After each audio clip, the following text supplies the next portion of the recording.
بے شک ایرانی قوم اور ریاست نے اپنے بے مثال حوصلے، جذبہ اور اتحاد مزاحمت سے دنیا کو حیران کر دیا ہے، مگر یہ بات بھی شک و شبہ سے بالا تر ہے کہ ایران تاریخ کی اس بے مثال جدوجہد میں اپنے سروائیول کی، اپنی بقا کی جنگ لڑ رہا ہے۔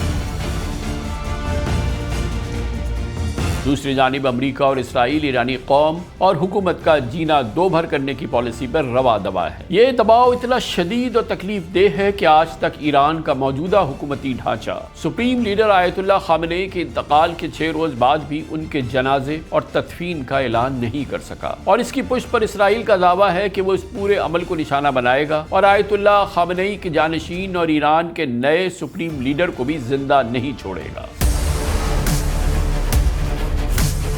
امریکہ اور اسرائیل نے ایران کے مختلف شہروں میں پاسداران انقلاب کے مراکز، میسائل انسٹالیشنز اور دیگر ملٹری ٹارگٹس پر ہزاروں ایئر اسٹرائکس کی۔ اس کے جواب میں ایران نے نہ صرف اسرائیل بلکہ پورے مڈل ایسٹ میں ایک براڈ جیوگرافیکل سکوپ میں میزائلوں اور ڈرونز کی بارش کی۔ گلف سٹیٹس کے اندر پھیلتی بے چینی اس بات کی نشاندہی کر رہی ہے کہ شاید ایران کی یہی حکمت عملی آہستہ آہستہ اثر دکھانے لگی ہے، کیونکہ وہ ریجن جو کئی ڈیکیڈ سے امریکی طاقت کو اپنی سلامتی کی ضمانت سمجھتا تھا، اب پہلی بار اس سیکورٹی ماڈل پر سنجیدگی سے سوال اٹھاتا دکھائی دے رہا ہے۔ امریکہ اور اسرائیل کو یقین ہے کہ بہت جلد وہ ریاست ایران کے بچے کھچے ڈھانچے کو مسمار کر کے ایران میں اپنی مرضی کی حکومت قائم کر دیں گے۔ یہ امریکہ اور اسرائیل کا خواب ضرور ہے، مگر اس کی تکمیل، یہ تباہی کا فیصلہ خدائے بزرگ برتر نہیں کرنا ہے۔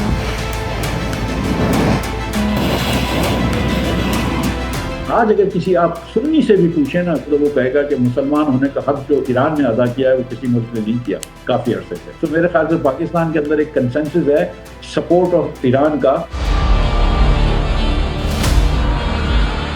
نقصانات کا اندازہ آپ لگا سکتے ہیں کہ بہت زیادہ ہو رہا ہے، لیکن ابھی بھی ان میں دم خم ہے کہ یہ ابنائے ہومز میں اور یہ ہائپرسونک میسائل یا سوارم ٹیکنالوجی جو ڈرون ٹیکنالوجی ہے، اور اگر آپ بہت سے ڈرون لے کے آ جاتے ہیں تو یہ ضرور کاری ضرب لگانے میں کامیاب ہو سکتے ہیں۔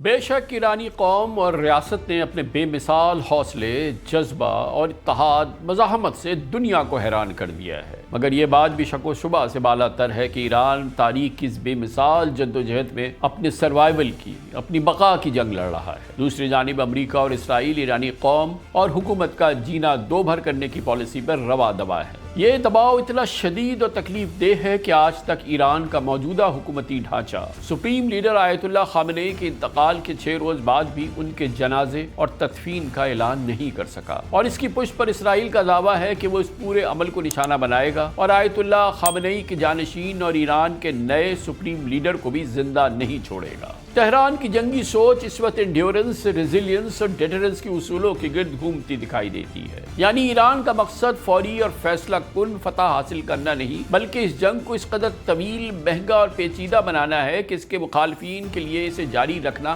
مشکل ہوتا جائے۔ جنگ کے پہلے ہفتے میں ہی اس تصادم کا ایک واضح پیٹرن سامنے آ چکا ہے۔ امریکہ اور اسرائیل نے ایران کے مختلف شہروں میں پاسداران انقلاب کے مراکز، میسائل انسٹالیشنز اور دیگر ملٹری ٹارگٹس پر ہزاروں ایئر اسٹرائکس کی۔ We have only just begun to fight and fight decisively. If you think you've seen something, just wait. The amount of combat power that's still flowing, that's still coming, that will be able to project over Iran is a multiples of what it currently is right now when you add up our capabilities and those of the Israeli Defense Force. اس کے جواب میں ایران نے نہ صرف اسرائیل بلکہ پورے middle asset میں ایک براڈ جیوگرافیکل سکوپ میں میزائلوں اور ڈرونز کی بارش کی۔ ایرانی ملٹری پلانرز کو پہلے ہی سے اندازہ تھا کہ اگر براہ راست ڈائریکٹ کانفلکٹ ہوا تو امریکہ اور اسرائیل کی ٹیکنالوجیکل سپیریورٹی کے سامنے کنونشنل وار کا جیتنا ناممکن ہوگا۔ اسی لیے ایران نے اپنی ملٹری اسٹریٹجی کو روایتی میدان جنگ سے ہٹا کر ایک ملٹی لیئرڈ پریشر اسٹریٹجی میں تبدیل کر دیا۔ اس پلان کا بنیادی ستون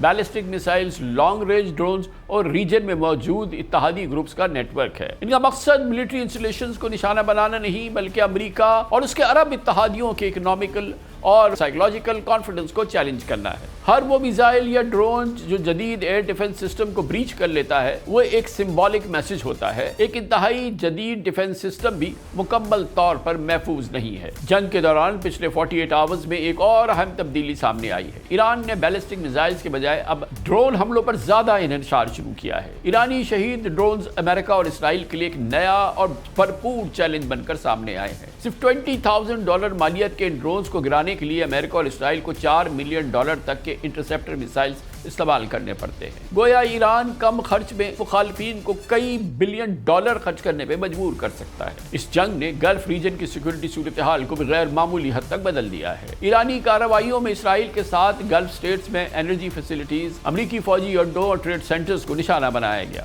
سعودی عرب کی سب سے بڑی آئل ریفائنری اور قطر میں راس الفین LNG پلانٹس اسے تباہ کیا گیا ہے یا اس پہ شدید حملہ کیا ہے۔ اندازاً 25,000 پروازوں کی منسوخی اور شہری مراکز میں ڈرون حملوں نے اس حقیقت کو نمایاں کر دیا کہ جنگ کا پریشر براہ راست گلف سٹیٹس پر منتقل ہو گیا ہے۔ اسی وجہ سے عرب ریاستوں میں ایک بڑی اسٹریٹجک بحث شروع ہو چکی ہے۔ دہائیوں سے خلیجی ریاستیں امریکی فوجی اڈوں کی میزبانی کرتی آ رہی ہیں، اربوں ڈالر کے امریکی ہتھیار خرید رہی ہیں، واشنگٹن کے ساتھ قریبی اسٹریٹجک تعلق رکھ رہی ہیں تاکہ انہیں سیکیورٹی کی ضمانت رہے، مگر موجودہ جنگ میں یہی ممالک خود کو خطرے کی زد میں دیکھ رہے ہیں۔ اسی بیک گراؤنڈ میں UAE کے معروف کاروباری لیڈر خلاف الحفتور نے امریکہ اور صدر ڈونلڈ ٹرمپ کو سخت تنقید کا نشانہ بنایا ہے۔ سوشل میڈیا پر اپنے پیغام میں حفتور نے سوال اٹھایا کہ آخر کس نے آپ کو اختیار دیا کہ آپ ہمارے خطے کو ایران کے ساتھ جنگ میں دھکیل دیں، اور یہ خطرناک فیصلہ کس بنیاد پر کیا گیا؟ انہوں نے کہا کہ کیا آپ نے گولی چلانے سے پہلے اس کے ممکنہ نقصانات اور خطے پر ہونے والے اثرات کا اندازہ لگایا تھا؟ حفتور نے اپنی پوسٹ میں کہا کہ خلیجی ممالک نے استحکام اور ترقی کے نام پہ اربوں ڈالر دیے ہیں، اس لیے آج یہ سوال کرنا ان کا حق ہے کہ یہ پیسہ کہاں گیا۔ کیا ہم امن اور استحکام کی کوششوں کو فنڈ کر رہے ہیں یا ایسی جنگ کو جو ہمارے اپنے خطے کو خطرے میں ڈال رہی ہے؟ سابق سعودی انٹیلیجنس چیف ترکی الفیصل نے بھی ایک انٹرویو میں شکوہ کیا ہے کہ امریکہ کی جانب سے سعودی عرب کی مدد کو نہ کوئی حیرت انگیز بات نہیں۔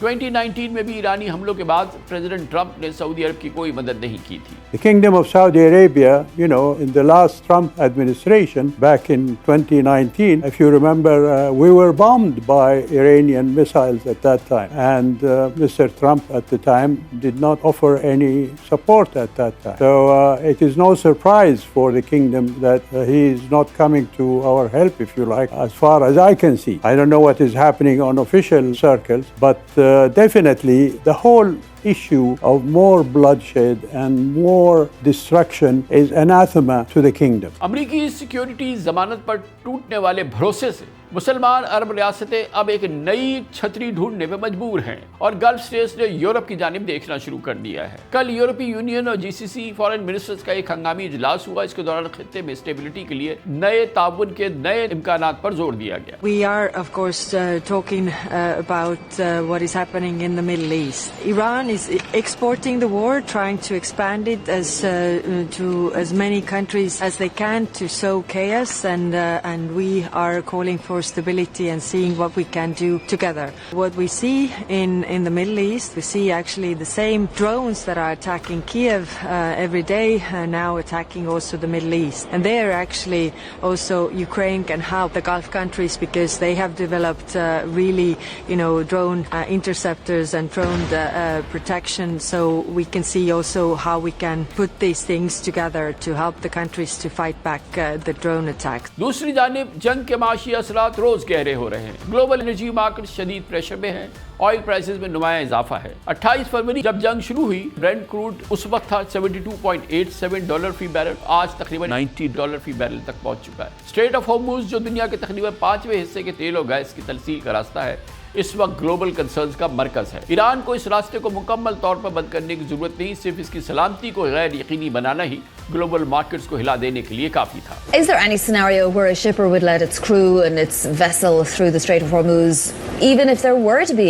a US escort? Well, we've been talking with ship owners, captains that are on either side of the Strait of Hormuz in the last couple of days, and for now we haven't gotten any type of indication from really anybody who would take that option, to be honest. European natural gas is up more than 50% this week. What is that pricing in? It's probably probably pricing in a prolonged disruption to Qatari LNG exports.